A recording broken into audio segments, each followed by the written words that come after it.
మాట్లాడారు. రాజకీయాలకు వచ్చిన తర్వాత రామారావు గారు 83, 84 ఆ టైంలో పబ్లిక్ మీట్లో మాట్లాడిన సందర్భంలో ఇలా మాట్లాడారు.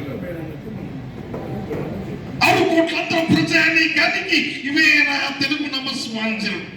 తెలుగు సోదరులారా, మన దేశంలో ప్రతి ఒక్కరు తెలుగుదేశం మనకేం చేసింది?